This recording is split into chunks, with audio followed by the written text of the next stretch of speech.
இன்றே டவுன்லோட் செய்து உங்கள் ஃபேவரட் ஷோக்களை என்ஜாய் பண்ணுங்க. ஓய் என்ன பரவாயில்லடா, நல்லா போடுற. எங்கேயாவது பிராக்டிஸ் எடுக்கிறியா? எதுக்கு?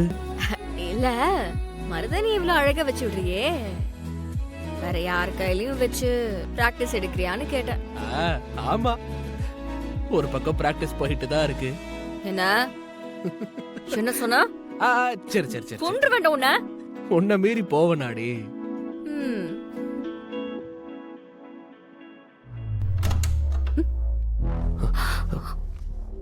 ஐயோ,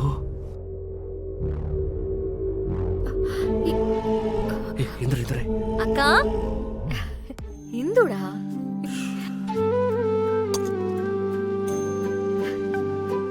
அக்கா, நீங்க ரெண்டு பேருமே சூப்பர் கப்பல் தெரியுமா?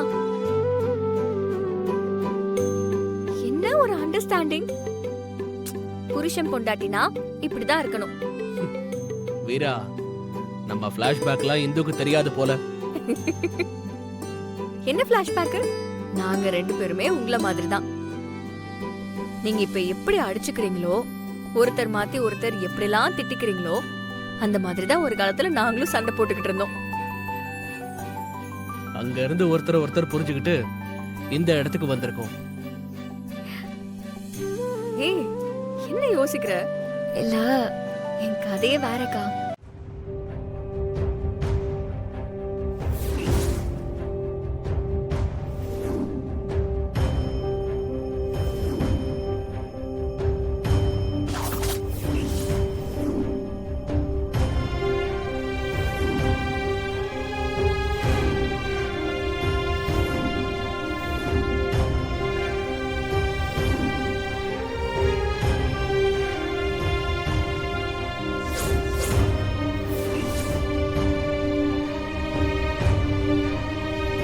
ரொம்ப அராஜகமான கல்யாணமா இருக்கு.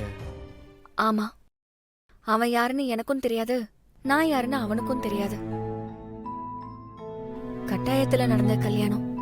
அப்போ தூக்கி போட்டு போக வேண்டியதுதானே? எதுக்கு இப்படி பொறுத்துட்டு வாழ்ந்துட்டு இருக்கீங்க?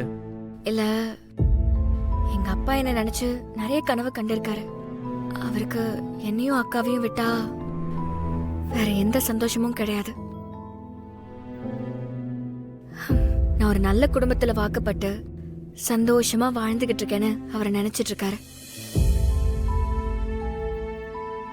அவரோட சந்தோஷத்துக்காகவும் நிம்மதிக்காகவும் மட்டும்தான் நான் இந்த கொடுமையெல்லாம் அட்ஜஸ்ட் பண்ணிக்கிட்டு இந்த வீட்ல இன்னும் வாழ்ந்துகிட்டு இருக்கேன்.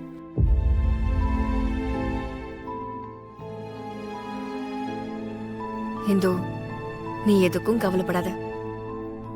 நம்மள மாதிரி பொண்ணுங்களுக்கு சோதனை வருதுன்னா அது ஏதோ ஒரு பெரிய காரியத்துக்கு காலம் நம்மள தயார் பண்ணுதுன்னு அர்த்தம். உன்னோட பிரச்சனை எல்லாமே சரியாகி நீ சந்தோஷமான ஒரு வாழ்க்கை வாழ்வ, அதுவும் சீக்கிரமே. சரிக்கா, சரி சரி, நீங்க கண்டினியூ பண்ணுங்க, நான் போய் தூங்குறேன். பாத்து.